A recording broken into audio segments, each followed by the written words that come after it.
Halo, Assalamualaikum warahmatullahi wabarakatuh. Ketemu lagi bersama Coach JJ di Suara Corner Podcast PMI Kabupaten Kendal. Pada episode kali ini kita akan ngopi bersama atau ngobrol inspiratif bersama dengan pengurus PMI. Karena ini masih dalam rangka peringatan Hari Relawan PMI tahun 2022. Dan untuk kesempatan kali ini kita akan mengambil topik kebijakan PMI Kabupaten Kendal dalam pembinaan relawan PMI. Dan kesempatan kali ini syukur alhamdulillah podcast Suara Corner ini sudah kedatangan pengurus yang nanti bisa mengambil kebijakan dan akan kita kupas habis kebijakan-kebijakan apa saja untuk para relawan PMI Kabupaten Kendal. Dan ini sudah hadir di samping saya dan di depan saya ada Bapak Sularti. Halo, selamat pagi Pak Sularti. Selamat pagi. Ini Assalamualaikum Waalaikumsalam. Ini sebagai wakil kepala bidang SDM dan relawan gitu Pak. Kemudian ada Pak Dwi Suryo Cahyo, ini sebagai wakil ketua bidang bencana ya, penanggulangan bencana dan bantuan sosial. Selamat pagi Bapak. Selamat pagi. Oke. Assalamualaikum warahmatullahi wabarakatuh. Waalaikumsalam. Sugeng rawuh Bapak, ini di podcast Suara Corner PMI Kabupaten Kendal Bapak. Saya sangat bangga karena bisa ngobrol bareng dengan Pak Wi dan Pak Sularti. Ini saya panggil Pak Wi aja ya biar lebih akrab ya, Pak Larti gitu kan, biar lebih akrab. Nah, Pak, kita akan pertama saya mengucapkan selamat Hari Relawan Bapak. Ya, ini kita pas kebetulan memperingati Hari Relawan PMI tahun 2022. Ini selamat ya untuk kita semuanya. Pak, saya ingin tahu menurut Pak Larti selaku Wakil Ketua Bidang SDM dan Relawan. Sebenarnya relawan menurut Pak Larti itu seperti apa sih Pak? Gitu. Relawan itu kalau kita definisikan menurut tata bahasa dan juga relawan PMI. Iya. Relawan PMI itu kalau di jajaran sekolah itu adalah kegiatan ekstrakurikuler yang dilaksanakan di sekolah dan tentunya karena ini kegiatan ekstrakurikuler yang kalau PMI ya bidangnya di kesehatan. Okay. Tentunya kalau di masyarakat relawan itu banyak. Salah satunya adalah kalau di organisasi ada SIBA, ada Porvis dan lain-lain.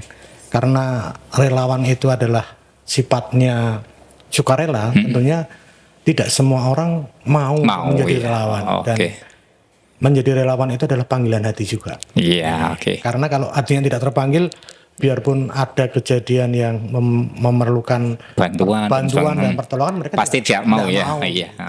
Nah, kalau menurut Pak Wi sendiri, Pak, arti relawan itu seperti apa? Relawan PMI terutama gitu, Pak. Seperti tadi yang dikatakan oleh Pak Larti bahwa relawan adalah dari dua kata, rela dan wan kan. Rela adalah bentuk kepedulian, keikhlasan untuk melaksanakan sesuatu tanpa ada paksaan, dengan niat hati yang tulus untuk membantu. Dan wannya adalah orang yang rela dengan ikhlas membantu, peduli terhadap sesama. Seperti itu. Jadi relawan itu orang yang dengan senang hati membantu untuk memberikan bantuan kepada orang lain gitu ya. Itu relawan menurut Pak Larti dan Pak Wi. Pak, ini kan di PMI, relawan itu dimulai dari tingkatan yang paling kecil, yaitu PMR yang ada di SD, itu mulai mula, kemudian madya di SMP, kemudian wira di SMK, kemudian meningkat menjadi KSR, kemudian ada juga TSR kan gitu kan ya Pak. Nah ini seberapa penting sih Pak, terutama bagi Pak Dwi dulu ya, seberapa penting sih Pak relawan ya untuk membantu istilahnya tugas panjenengan sebagai ketua penanggulangan bencana kan gitu. Seberapa penting relawan bagi panjenengan gitu Pak?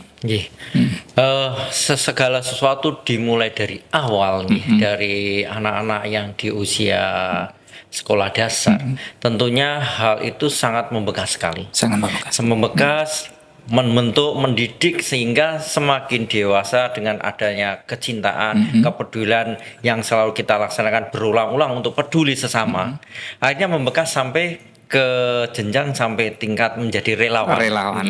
Dengan adanya rasa kecintaan yang ditanamkan terus-menerus, mereka dalam hatinya akan terlalu terpatri. Oke. Dengan adanya terpatri, tentunya akan mengimbas pada kegiatan actionnya. Iya. Actionnya mereka ada sesuatu kejadian, ada rasa connect Oke. hatinya, pikirannya dan tenaganya untuk bergerak. Oke. Membantu itu ya. Gitu ya.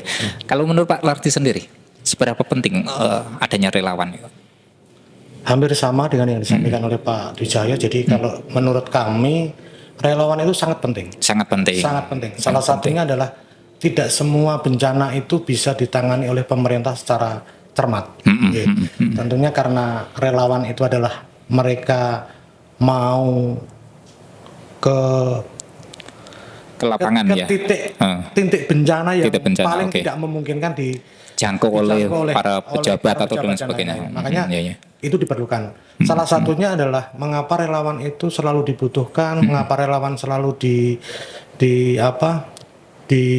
ditingkatkan keberadaannya karena itu. Dan tentunya karena relawan itu tidak serta-merta bisa muncul dengan sendirinya, makanya proses itu penting. Salah satunya kalau lewat jalur pendidikan ya, kalau PMI itu memang dimulai dari SD ya gitu. SD ya. Tapi kalau menurut kami sebenarnya kepedulian anak-anak itu dari mulai PAUD. Dari PAUD itu anak-anak sudah mulai kita kenalkan. Hal-hal bagaimana seharusnya mengenal sesama.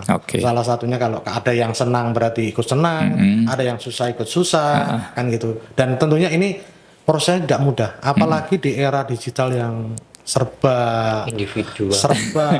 Gitu ya. Dalam arti guyup kebersamaan dengan teman itu sekarang sudah mulai luntur. Dengan individu pegang HP bisa berjam-jam gitu Pak. Tapi jauh. Iya. Justru yang jauh dekat gitu kan dengan jempol kita dengan jari-jari kita. Jadi harus dipupuk mulai sejak dini gitu. Sejak PAUD. Cuma kan kita terkendala dengan kurikulum ya Pak. Karena kurikulum yang kita perkenalkan itu kan mulai dari tingkatan SD. Bahkan ini kurikulum yang terbaru pun untuk PMR yang awalnya dimulai usia 10 sekarang sudah mulai 7 ya Pak. Jadi semakin dini lagi gitu. Ini berarti mengikuti perkembangan yang ada gitu. Mungkin seperti itu nggih. Ya kalau saya boleh usul mungkin gini. Gerakan PMI masuk sekolah PAUD begitu. Oh gitu. Kapan-kapan kita programkan satunya adalah bagaimana toh sebenarnya ke PMI-an itu biar anak-anak PAUD juga paham gitu. Iya, siap. Karena kalau kita hanya berbicara palang merah secara normatif saja, anak-anak tahunya juga normatif begitu. Tapi kalau ada action kita ya mungkin tidak harus semua sekolah tidak, tapi sekolah-sekolah tertentu kita kunjungi untuk kegiatan ke palang merah dalam bentuk hal sederhana. Mungkin yang PAUD yang sudah SDM-nya sudah masuk kriteria, kemudian sarprasnya gitu kan, mungkin seperti itu. Enggak PAUD asal-asal PAUD gitu ya. Mungkin siswanya 10 tapi kita masih kan kita tetap ada prioritas gitu kan. Nah, ini untuk pertanyaan untuk Pak Lardi ini Pak. Apa sih kebijakan ya? Seberapa besar Pak kontribusi relawan bagi perkembangan PMI Pak? Kalau menurut Pak Lardi, seberapa besar kontribusi relawan untuk PMI? Kalau menurut saya PMI itu tidak ada relawan tidak bisa bergerak. Karena bagaimanapun keberagaman kegiatan PMI salah satunya adalah diwarnai oleh kecintaan relawan terhadap Palang Merah Indonesia. Dan tentunya karena Palang Merah Indonesia ini adalah organisasi nirlaba dan anak-anak itu juga rela melakukan segalanya dengan ide kreatifnya. Dari mereka lah sebenarnya PMI itu bisa berkembang, bisa besar dan sebagainya berawal dari relawan gitu.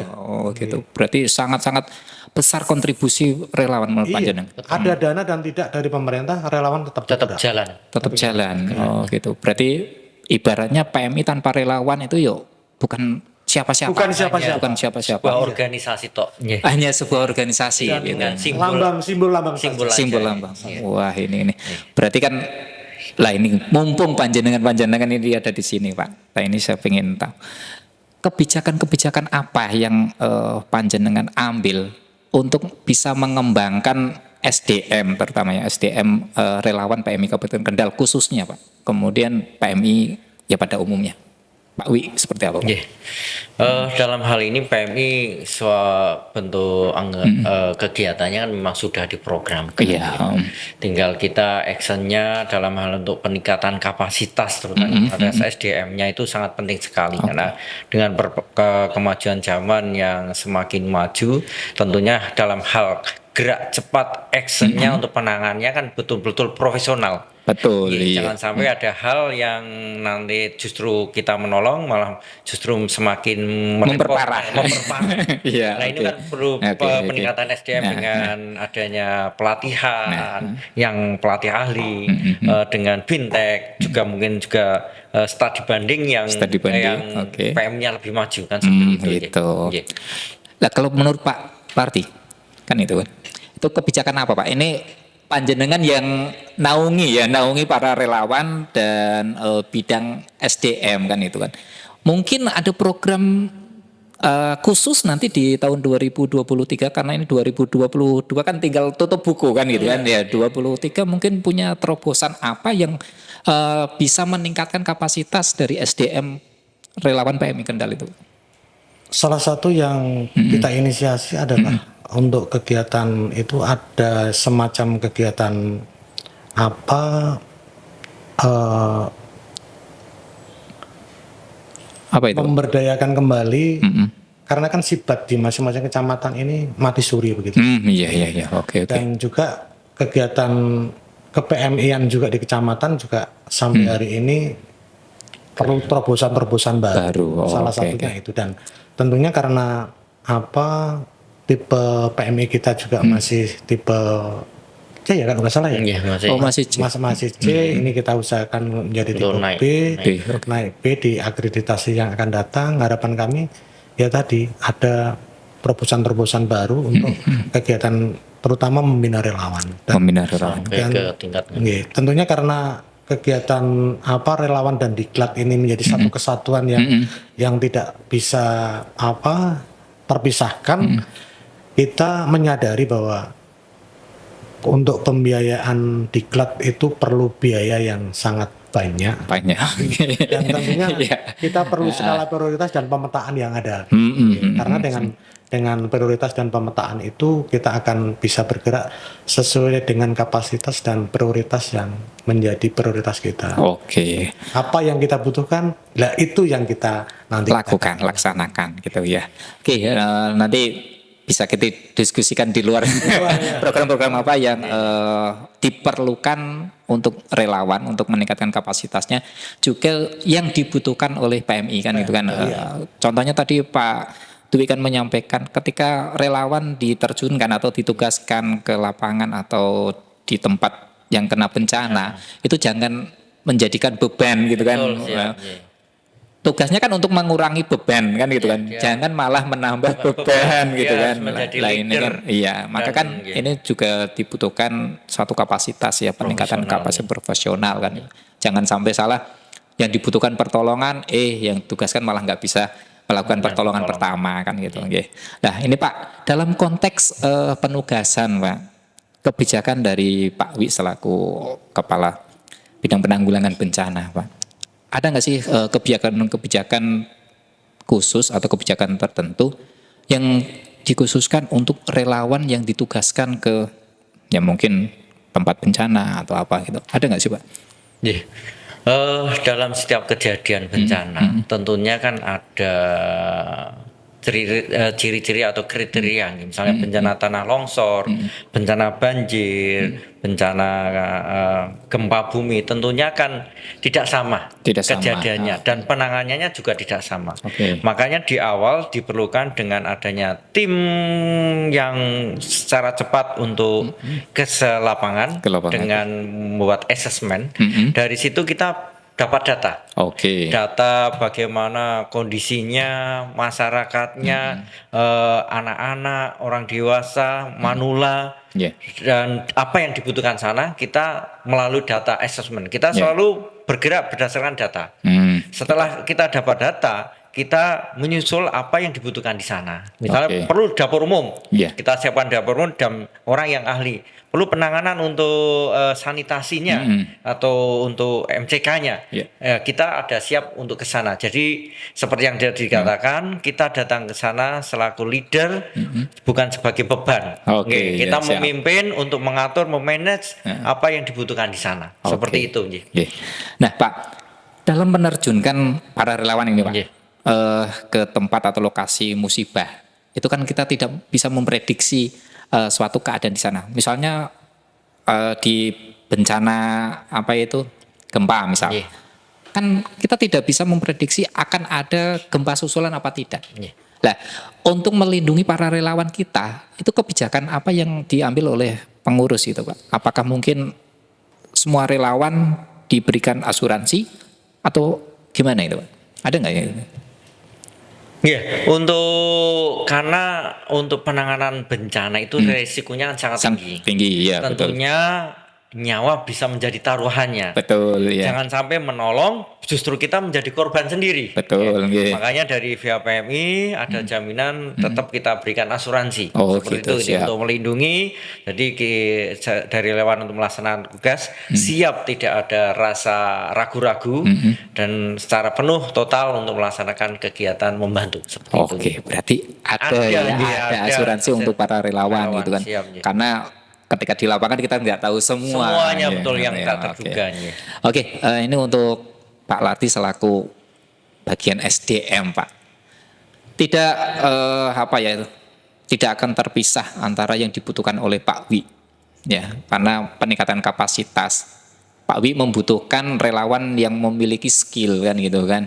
Nah, ini kan di bidangnya Pak Lardi kan gitu kan, kembali lagi untuk bagaimana memberikan pelatihan-pelatihan yang sesuai dengan permintaan ketika di lapangan kan gitu kan. Nah, ini apa saja sih Pak gitu? Mungkin pelatihan-pelatihan pelatih atau pelatihan-pelatihan relawan itu untuk tahun 2022 seperti apa? Lebih spesifik mungkin gitu lah. Untuk memang ini menjadi tantangan kita. Salah satunya adalah bagaimana kita mendidik dan melatih dari mereka. Salah satunya adalah dengan adanya pandemi kemarin, memang kita berkumpul dibatasi, kita adanya bisanya mungkin lewat daring begitu ya. Ini menjadi tantangan tersendiri. Salah satu bencana juga tidak berhenti begitu. Ada COVID, bencana tetap jalan begitu. Langkah yang kita tempuh adalah kita mengoptimalkan mengoptimalkan SDM yang ada. Dan karena kemarin COVID memang ini menjadi tantangan kita yang sangat berat. Tentunya karena permintaan diklat yang tinggi untuk memenuhi apa yang di kebencanaan, ini memang baru kita inventarisir. Salah satunya adalah di kegiatan 2023 ini nanti baru kita prioritaskan. Karena di 2022 kita memang tidak bisa bergerak secara maksimal karena kalau kita melatih dengan daring itu kan berbeda. Hasilnya juga tidak kurang efektif. Untuk 2020, 2021, 2022 kita optimalkan tenaga yang ada. Untuk 2023 baru kita nanti asesmen sesuai dengan kebutuhan yang ada. Tentunya karena ini PPKM juga belum dicabut oleh pemerintah, kami juga masih menunggu kebijakan selanjutnya bagaimana kami bisa meningkatkan SDM kualitas SDM yang ada di PMI Kabupaten Kendal begini.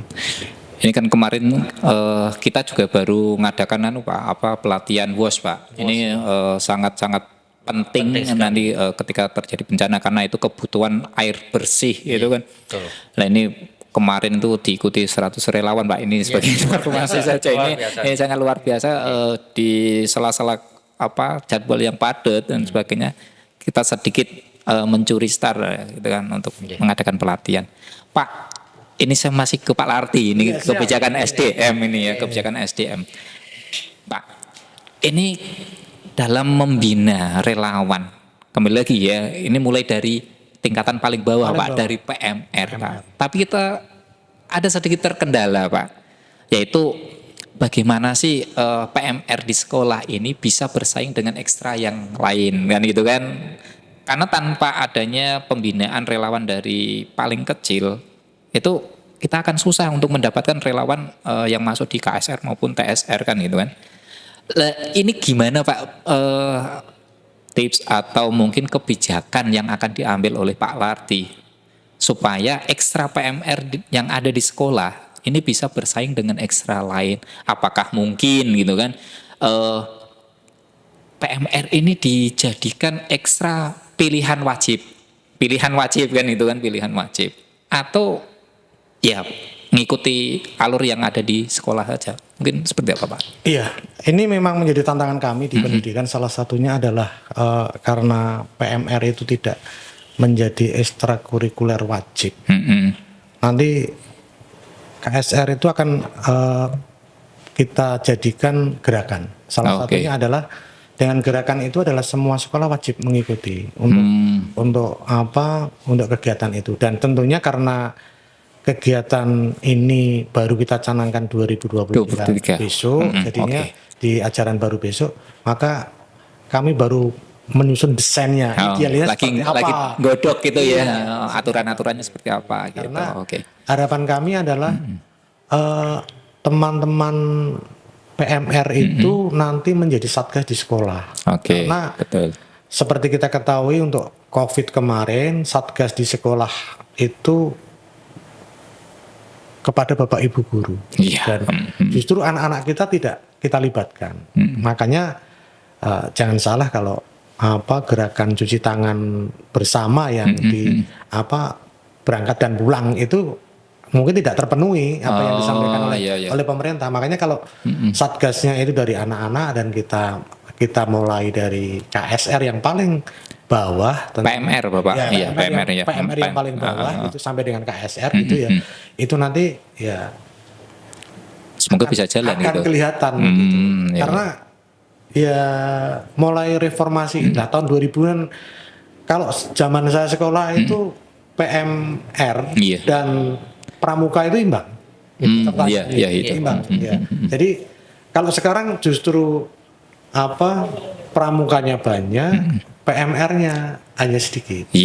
Terbalik begitu. Justru karena ya tadi sebenarnya antara pramuka dan PMR itu menarik semua. Tinggal kemasannya yang kadang-kadang Bapak Ibu guru itu mengemasnya karena pelatih yang ada di sekolah juga dominannya banyak pramuka. Maka pramuka yang ditonjolkan begitu.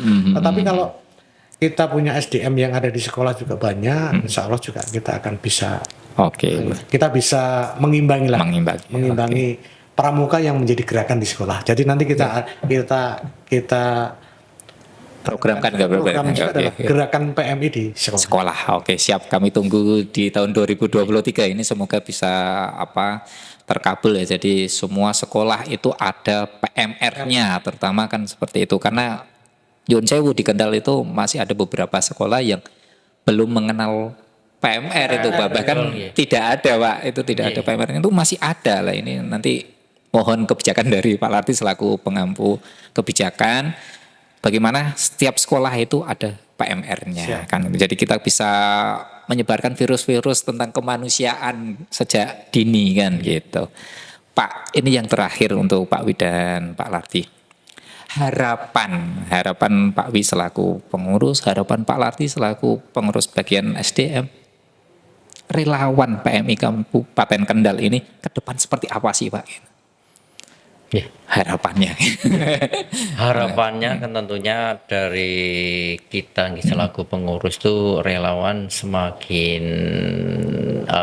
profesional dengan yang semboyan di tahun 2022 ini adalah relawan yang together.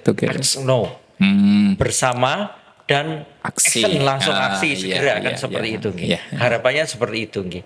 Makanya untuk dengan sumber daya manusia yang ada, yang di dalamnya manusia-manusia yang peduli dan ikhlas untuk melaksanakan suatu kegiatan kemanusiaan, dari kami tentunya tidak lupa yang untuk ke depan relawan diharap semakin solid, lebih solid lebih solid dan semakin profesional. Harapannya seperti itu nih. Ya, kami PMI selaku mitra dengan pemerintah. Harapannya pemerintah ada kepedulian, walaupun saat ini sudah peduli, tapi ingin lebih bahwa walaupun di pemerintah ada Badan Penanggulangan Bencana dan itu sebagai leadernya dalam sebagai komandonya, tapi di dalamnya kan ada PMI juga. PMI sangat-sangat penting sekali untuk bersama-sama dengan pemerintah dalam hal penanganan bencana. Dan satu hal lagi, seperti tadi yang dikatakan Pak Lardi dari tingkat PMR, syukur bisa ada pengenalan awal di tingkat PAUD. Itu sangat-sangat penting sekali nggih. Bagaimana rasa tolong menolong, kebersamaan nggih, dalam suka dan duka kan seperti itu sangat penting sekali. Dan jika ini juga harapannya dengan kita melihat kondisi bencana yang ada di Cianjur kemarin, banyak yang terjadi kerusakan, korban adalah anak-anak sekolah.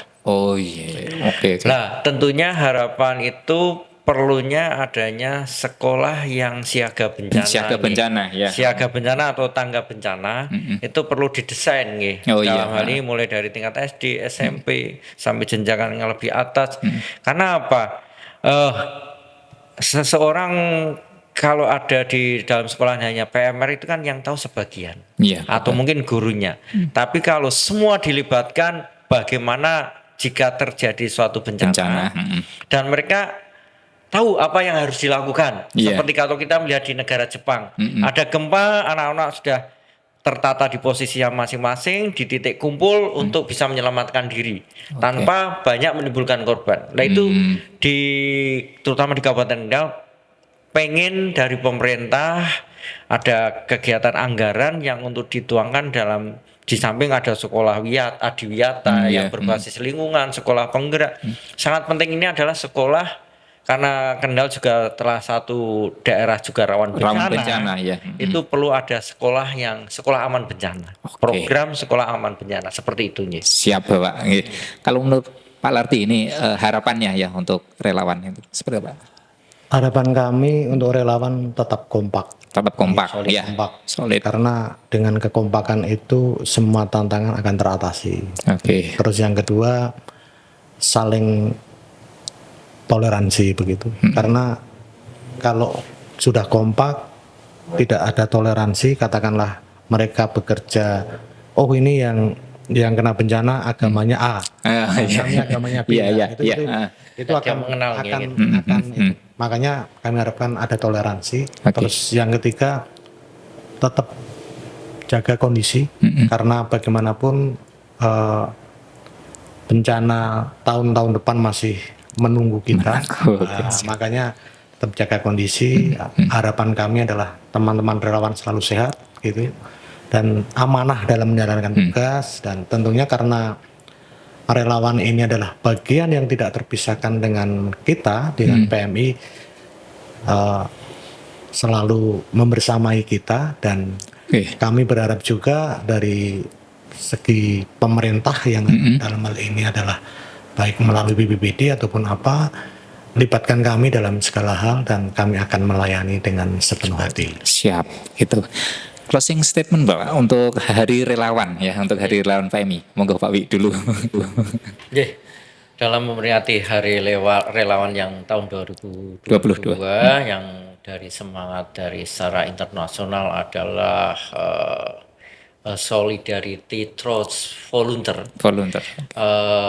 Kebersamaan dalam melalui kerelawanan itu sangat-sangat penting sekali. Kebersamaan, kesolidan gitu, kekompakan, tidak selalu toleransi, itu dalam bentuk diwujudkan dalam kerelawanan, itu sangat penting sekali.